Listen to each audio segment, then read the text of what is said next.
안녕하세요. 임종욱 부동산 TV의 임종욱입니다. 오늘 여러분들과 함께 말씀드려 볼 내용은 바로 특례 보금자리론이라는 겁니다. 지금 부동산 매입하기 좋은 시기인지 이렇게 여쭤봤을 때 좋다라고 말할 수 있는 사람은 거의 없을 것 같습니다. 자, 하지만 우리가 주택이라는 것이 언제나 임차만 할 수는 없는 것이고요. 내 집 마련을 언젠가는 해야 되는 필요성은 분명히 있을 거라고 생각은 합니다. 자, 그러다 보니까 부동산 가격이 너무 높을 때는 사실 엄두도 못 냈던 것이죠. 자, 그러다 보니까 내 집 마련의 시기가 부동산 가격이 오르면 오를수록 더 멀어진다는 것이죠. 그래서 지금처럼 부동산 가격이 조금씩 떨어지고 있을 때 내 집 마련에 대한 기대감도 조금씩은 높아질 수 있습니다. 하지만 가격이 어디까지 떨어질지도 잘 모르겠는 거고요. 또 언제 다시 반등할지 모르기 때문에 적당한 시점, 무릎에서 사서 어깨에서 팔라 이런 용어가 있듯이 우리가 사야 되는 시점이 과연 바닥보다 조금 더 높은 지점에서 사야 될 때가 있지 않을까라는 생각이 들어갑니다. 하지만 그 바닥이라는 것이 치고 올라왔을 때 보통 매입 시기를 볼 수가 있는데, 최근에 부동산 거래량이 확실히 줄었죠. 그러다 보니까 정부에서도 여러 가지 규제 완화책들이 나오고 있습니다. 그래서 일단은 1주택자에 한해서 고금리로 대출이 돼 있던 부분들을 저렴한 대출로 전환해 준다거나, 또는 무주택자들이 괜찮은 부동산이 나왔는데 금리가 좀 부담스러운 부분들을 좀 해소하고자 이제 특례 보금자리론이라는 것을 만들게 되었습니다. 그래서 그 부분에 대해서 좀 살펴보도록 하겠습니다. 자, 이 특례 보금자리론은요, 한시적으로 운영됩니다. 그래서 1년 동안 한시적으로 운영되고 있는데, 기존의 안심전환 대출이라든가 적격 대출이라 해서 무주택자들을 대상으로 해줬던 대출들이 있는데, 이런 것들을 다 한꺼번에 묶어서 특례 보금자리론이라는 것을 만들게 됐었고요. 대상 가격이, 그러니까 부동산, 아파트 같은 주택 가격이 9억 원 이하인 경우에만 가능하고요. 최대 5억 원까지 대출을 받을 수가 있습니다. 그렇기 때문에 9억 넘어가는 것은 대출을 받을 수 없고요. 대출 금액이 5억 이상은 받을 수도 없죠. 근데 여기서 제일 중요한 포인트 중에 하나가 뭐냐면 DSR인데요. 이 DSR, 그동안 우리가 LTV도 규제가 완화되면서 높여준다, 이런 제안들이 많이 나오지만, 실질적으로 DSR이 풀어지지 않으면 LTV는 백날 풀어봤자 대출을 받을 수가 없습니다. 자, 그런데 이 특례 보금자리론은 DSR이 적용되지 않는다. 자, DSR이 뭐냐? 대출 받는 데 있어서 LTV라 해서 담보 대출 비율이라는 게 있고요. 또 DTI라고 해서 또 소득 대비 담보 대출 비율이라는 게 있고요. DSR 같은 경우에는 모든 대출의 원리금을 전부 다 찾아내서 내 소득으로 나누는 겁니다. 그렇기 때문에 DSR 규정에 따라서 대출이 안 됐던 부분들이 상당히 좀 많습니다. 그런데 이렇게 특례 보금자리론은 DSR을 보지 않는다라는 것이 가장 큰 포인트다, 이렇게 보시면 될 것 같고요. 자, 추진 배경은 이제 시장 금리가 계속적으로 인상됨에 따라서 서민이나 실수요자들의 이자 부담이 빠르게 증가하고 있어서 그런 부분들을 좀 해소해 주고자 하는 겁니다. 최근에 담보대출이 이자가 7%대까지 넘어가는 사례가 종종 발생하고 있어서 기존에 내던 대출의 이자만 2배, 그리고 이자만 내던 분들이 원리금까지 포함돼서 굉장히 가계에 부담이 되고 있는 상황이기도 합니다. 그래서 1주택자들이 좀 갈아타는데 굉장히 좀 좋은 상황이다 라고 보시면 되겠고요.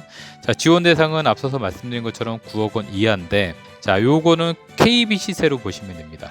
만약에 이렇게도 저렇게도 가격이 없다 그러면 감정평가까지 가서 9억까지 가게 되는데, 보통 KB 시세가 중요한 포인트가 되겠고요. 그러다 보니까 아파트 같은 경우에 시세 파악이 굉장히 좀 쉽겠죠. 자, 그리고 소득 제한, 7천만 원이라는 소득 제한이 기존에 있었지만 이제는 소득 제한이 없습니다. 그래서 부부 소득에 대한 부분이 제한 없이 연봉이 얼마큼 되더라도 다 받을 수가 있겠고요. 주택을 구입하는 용도, 그리고 기존 대출을 상환하는 용도, 그리고 임차인의 보증금을 반환해주는 용도 3가지까지 가능합니다. 자, 그렇다라고 하면 내가 주택이 하나가 있는데 내가 그 집에 살고 있지 않아도, 그러니까 시객에서 세입자가 있는 상태에서 보증금을 빼주기 위한 대출도 가능은 하겠다라는 것이죠. 기존에는 주택 하나에 있을 때 세입자가 있으면 보증금 반환해 줄 만한 대출을 받을 수 있는 상품이 없었습니다. 하지만 이제 보증금을 반환해 줄 수 있는 대출이 5억까지는 가능하다라고 할 수 있고요. 또 1주택자가 새로운 주택을 구입하기 위해서 새롭게 대출 받는 것까지는 괜찮습니다. 가능합니다. 그래서 기존 주택을 처분한다는 조건만 있다라고 하면 대출을 받을 수 있고요. 그거 아니라면 지금 현재 무주택자이거나 또는 1주택, 그러니까 결론적으로 주택이 없는 사람이거나 하나 있으면 대체주택을 취득할 때 가능하다, 이렇게 보시면 되겠습니다. 그리고 대출 한도는 5억 원이고요. 좀 전에 말씀드린 것처럼 LTV는 70%입니다. 그런데 기존에 LTV가 규제 지역에서는 50%, 비규제 지역은 70% 이렇게 할지라도 결론적으로는 DSR 때문에 아무것도 되지가 않았었지만 지금은 DSR이 적용되지 않는다. 그렇기 때문에 대출을 받기는 좀 수월하다라고 보시면 되겠죠. 그래서 규제 지역 외 지역 같은, 그러니까 비규제 지역은 아파트 같은 경우에 70%까지 가능하고요. 규제 지역은 이제 아파트는 60%. 그렇지만 DTI가 60에서 50%이기 때문에 결론적으로는 LTV는 70%를 할지라도 DTI까지는 봐주셔야 되겠죠. DSR은 적용되지 않기 때문에 봐주지 않는다 치더라도 DTI는 봐야 된다. 그럼 결론적으로는 수입이 적은 사람들은 대출을 많이 받을 수 없다. 그래서 부부 합산 소득이 기존에는 제한이 있었기 때문에 그것도 어려웠었지만 이제는 소득이 높으면 높을수록 대출 받는 게 훨씬 더 수월해졌다, 이렇게 보시면 되겠습니다.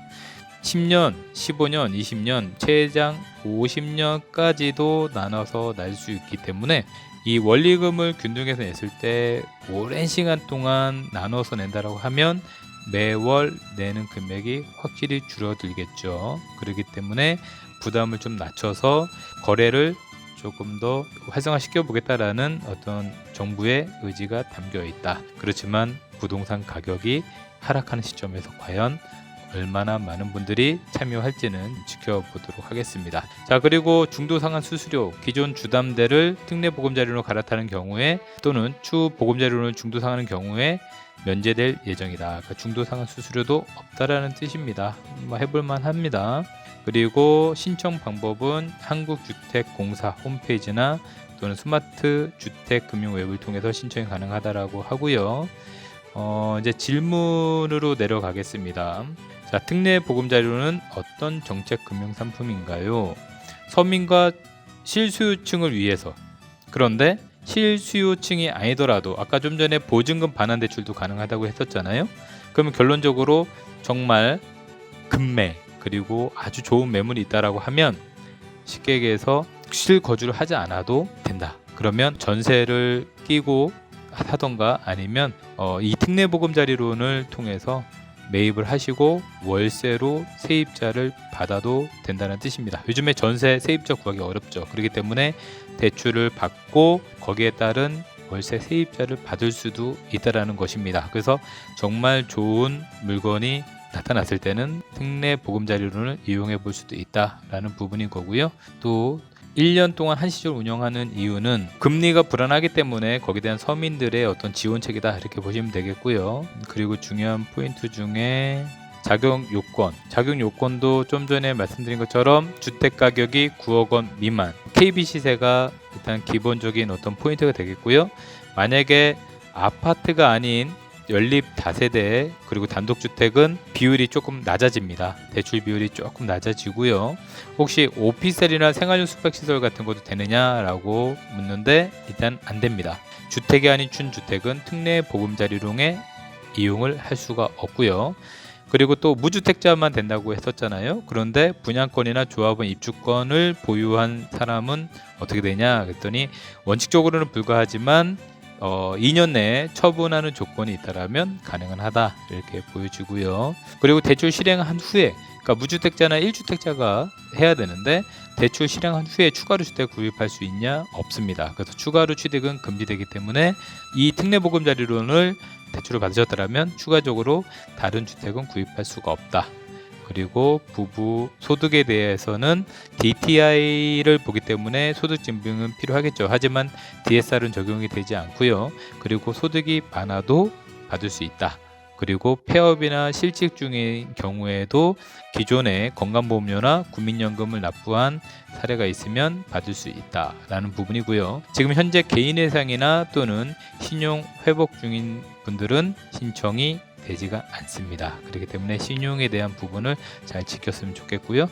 그리고 또 부부가 법적으로 그러니까 혼인신고를 했다라고 하면 배우자가 받은 기존 대출도 특례보금자리론으로 상환이 가능하다. 그리고 외국인도 특례보금자리론을 받을 수 있냐? 없습니다. 대한민국 국민만 이용이 가능합니다. 자, 과거에 부동산 가격이 화랑일 때 우리나라 국민들은 여러 가지 대출 규제로 대출을 받지 못했지만 외국인들은 자국에서 대출을 받아서 우리나라 부동산을 많이 매입한 사례가 있었습니다. 그렇기 때문에 사실 우리나라의 어떤 부동산은 우리나라 국민들이 지켜야 될 그런 소중한 자산이라고 생각을 하기 때문에 부동산에 있어서는 대한민국 국민들만 이용이 가능한 것이 필요하지 않겠는가라는 생각은 들어갑니다.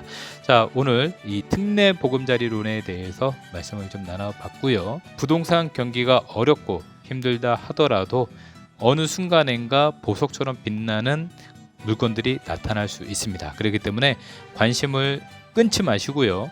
항상 관심을 두고 계시다가 좋은 물건이 나타났을 때 취할 수 있는 길들을 미리 알아 놓으셨다가 필요할 때 그 길을 걸어가시는 것이 무엇보다 필요하지 않을까라는 생각이 듭니다. 자, 오늘 방송 좋으셨다면 구독 눌러주시면 저희가 좋은 방송 만드는데 더욱 힘이 될 수 있을 것 같습니다.